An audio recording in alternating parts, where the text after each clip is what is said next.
We started the Local back in the 80s. It was because there wasn't a spot for young people to go see live music.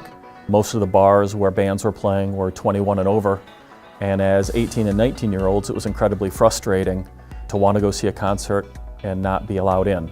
So we started putting on shows ourselves specifically to have a spot for younger musicians to play and younger fans to come out and see them. And so over these 30 years that we've been around, we've sort of stuck to that core mission of having a performing arts space, letting bands get on stage. If you look around the Flint area, there isn't a huge shortage of bars. So live music can still be hard to find, but an awful lot of bars are booking bands on a somewhat regular basis. And so that doesn't strike us as an area of great need, but there really aren't any other dedicated alcohol-free all-ages spaces for bands to play. So we want to try and fill that gap, provide a spot for younger people to get on stage, or people that want to play in a spot that's focused on the music and not on the drink specials. The Local was down for a couple of years while we got a new building ready. We reopened in spring of 2012, and the big difference was, leading up to that, we were mostly a concert venue. So shows every Friday and Saturday, but that was it. We were active 100 nights a year, which seemed like plenty at the time.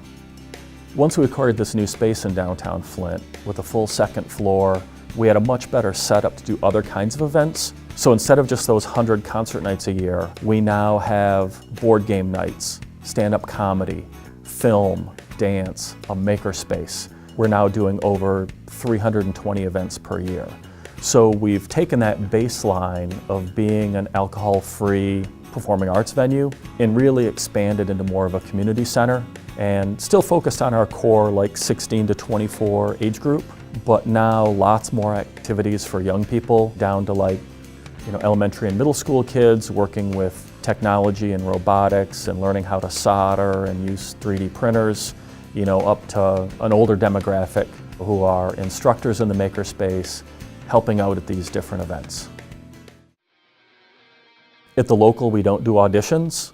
You don't have to try out to play a show. You don't have to have a whole set of originals. You don't have to have a 45-minute set. If you're brave enough to come down and bang out 5 songs, then we will absolutely book you for a show. So if people are interested in playing the Local, volunteering, finding out more about our programs, you can hit us up on Facebook or send an email to flintlocal432@gmail.com. We're always interested in hearing from people who want to, learn more about the music business, but also just folks that need a spot to hold an event.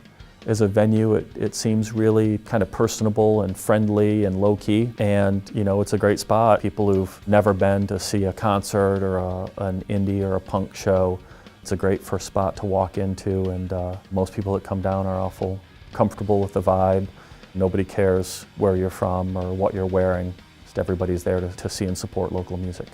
We'd love to see a all-ages venue like the Local in every city in Michigan and every community in the country. We think that'd be a great thing to work towards, because there's obviously a need, there's a demand for that. It's a lot of work, but in the end we look back at what we've done and have to say that it was well worth it.